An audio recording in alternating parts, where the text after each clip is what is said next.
Hello everyone, welcome back our YouTube educational channel. Friends, आज हम लोग मुजफ्फरपुर बम कांड जो कि 1908 में हुआ था उसके बारे में हम लोग कंप्लीट करेंगे।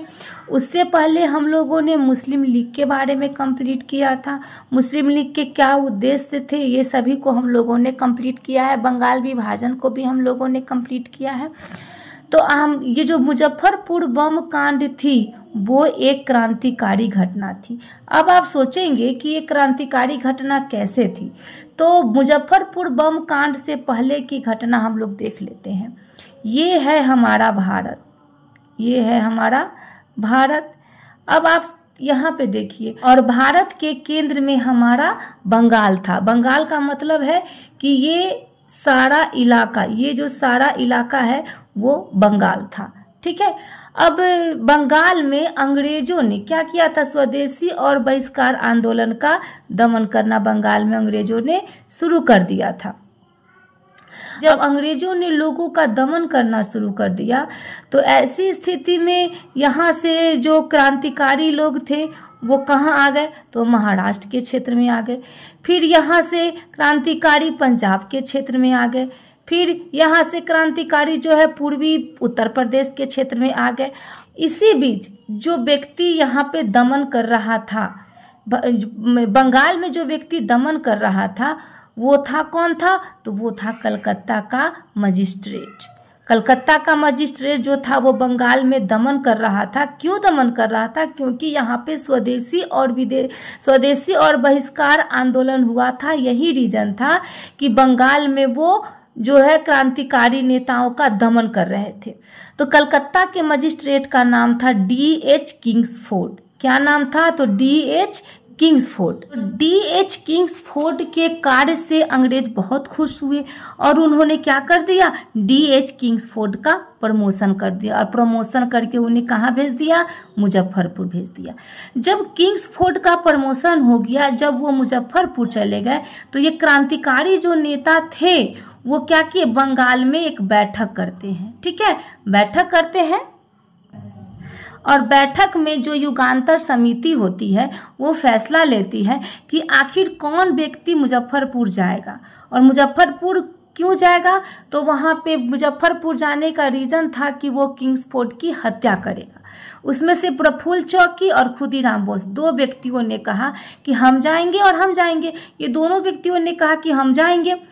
तो आखिर लोगों ने, जो युगांतर समिति था वो कहा कि ठीक है, आप दोनों जाइए मुजफ्फरपुर और वहां जाकर किंग्सफोर्ड पर बम फेंकिए। तो ये दोनों कहाँ गए? ये दोनों मुजफ्फरपुर गए। और मुजफ्फरपुर जाने के बाद इन्होंने किंग्सफोर्ड पे बम फेंका। तो कभी कभी डेट पूछता है कि किंग्सफोर्ड पे कब बम फेंका गया? तो 30 अप्रैल 1908 को किंग्सफोर्ड पर बम फेंका गया। गलती से बम क्या हुआ कि कनेडी की गाड़ी पे लग गया और जिसमें से 2 महिलाएं मारी गई और किंग्सफोर्ड बच गया। ठीक है, बच जाने के बाद में प्रफुल्ल चौकी जो था वो पहले क्या किया कि प्रफुल्ल चौकी को पुलिस ने घेर लिया। और पुलिस ने घेरने के बाद में प्रफुल्ल चौकी ने क्या किया कि इन्होंने खुद को गोली मार ली। और गोली मारने के बाद इन्होंने कहा कि अंग्रेजों की गोली में इतनी ताकत कहा कि वो मुझे गिरफ्तार कर सके। उसके बाद खुदीराम बोस के साथ क्या हुआ? तो खुदीराम बोस जो है से 40 मील दूर वो वहां से भागे।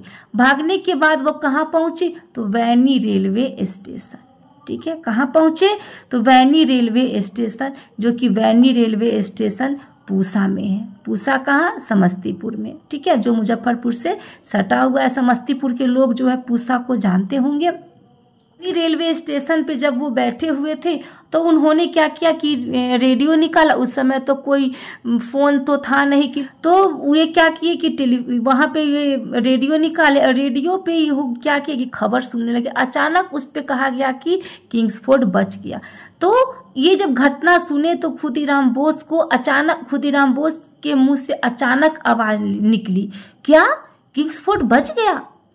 इस पर आसपास के लोगों को इस पे शक हुआ और आसपास के लोगों ने क्या किया कि अंग्रेजों को पुलिस को इन्फॉर्मेशन दे दी और इन्फॉर्मेशन देने के बाद में खुदीराम बोस को गिरफ्तार कर लिया गया और गिरफ्तार करके उसे मुजफ्फरपुर ले जाया गया और मुजफ्फरपुर जाने के बाद उस पर मुकदमा चला और मुकदमा चलने के बाद उन्हें फांसी की सजा दी गई। कब दी गई?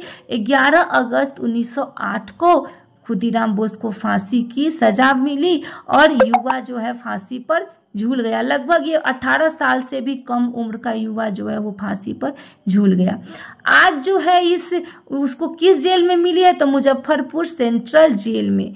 तो ये जो मुजफ्फरपुर सेंट्रल जेल है, इस मुजफ्फरपुर सेंट्रल जेल का नाम बदलकर खुदीराम बोस सेंट्रल जेल रखा गया है, जो कि अभी भी है। और जो ये वैनी रेलवे स्टेशन है, इस वैनी रेलवे स्टेशन का भी नाम बदलकर खुदीराम बोस पूसा स्टेशन रखा गया है। तो इन दो पॉइंट को हमने यहाँ नोट कर दिया है, इसको भी आप लोग देख लीजिएगा। मुजफ्फरपुर सेंट्रल जेल का नाम बदलकर खुदीराम बोस सेंट्रल जेल रखा गया और दूसरा में है वैनी रेलवे स्टेशन का नाम बदलकर खुदीराम बोस पूसा स्टेशन रखा गया। तो ये जो हमारा मुजफ्फरपुर बम कांड है, इससे क्वेश्चन पूछे जाते हैं, इसको ध्यान से देखिएगा। आपसे क्वेश्चन पूछ लिया जाएगा कि मुजफ्फरपुर बम कांड में किन व्यक्तियों की महत्वपूर्ण भूमिका थी। तो 2 व्यक्तियों का नाम आपको याद रखना होगा, प्रफुल्ल चाकी और खुदीराम बोस। बम किस पर फेंका गया? तो किंग्सफोर्ड पर। गलती से किस पे बम चला गया? तो कनेडी की गाड़ी पे। किसने अपने आप को गोली मारी? पूछ देगा कि निम्नलिखित में से मुजफ्फरपुर बम कांड में किसने अपने आप को गोली मार ली? तो गोली कौन मारे थे? तो प्रफुल्ल चाकी मारे थे। खुदीराम बोस को फांसी की सजा दी गई थी। तो ये सभी बातें आपको याद में रखनी होगी। अब एक और टॉपिक है जिसको हम लोग कंप्लीट करेंगे, जिसका नाम है मार्ले मिंटो सुधार। ठीक है, 1909 में मार्ले मिंटो सुधार हुआ था। और मार्ले कौन थे? तो भारत के राज्य सचिव थे। ये क्वेश्चन पूछे जाते हैं कि मार्ले मिंटो सुधार में भारत के राज्य सचिव कौन है? तो मार्ले होंगे या मिंटो होंगे? तो याद रखिएगा, इसमें मार्ले जो है वो भारत के राज्य सचिव है और भारत के वायसराय कौन थे? तो ये मिंटो थे। ठीक है, आपको याद होगा हमने मुस्लिम लीग के बारे में पढ़ा था। हमने उस समय पढ़ा था कि मुस्लिम लीग ने पृथक निर्वाचन की मांग की थी। तो पृथक निर्वाचन की मांग अंग्रेजों ने मुस्लिम लीग से वादा किया था। किस चीज़ का वादा किया था? तो पृथक निर्वाचन क्षेत्र का वादा किया था। तो जब 1908 का अधिवेशन होता है तो उस अधिवेशन में मुस्लिम लीग ने अंग्रेजों को जो है पृथक निर्वाचन क्षेत्र का वादा का याद दिलाते हैं। जो वादा किए थे उस वादे को जो है मुस्लिम लीग याद दिलाते हैं। उसके बाद क्या हुआ कि जो मुस्लिम लीग ने अंग्रेजों ने आनन फानन में एक बैठक बुलाई और बैठक बुलाने के बाद उन्होंने भारत परिषद अधिनियम 1909 पारित किया। और उसके बाद उसने दूसरा क्या किया इस बैठक में कि मुसलमानों के लिए पृथक निर्वाचन क्षेत्र का प्रस्ताव पारित कर दिया। ठीक है, तो पूछा जाता है कि मुसलमानों के लिए पृथक निर्वाचन क्षेत्र का प्रस्ताव कब पारित हुआ? तो मार्ले मिंटो सुधार 1909। पूछा जाता है कि भारत परिषद अधिनियम 1909 कब पारित हुआ? तो मार्ले मिंटो सुधार के तहत। ठीक है, फिर पूछा जाता है कि 1908 के अधिवेशन में मुस्लिम लीग ने कौन सी बातें याद दिलाई? तो पृथक निर्वाचन क्षेत्र की बातें याद दिलाई।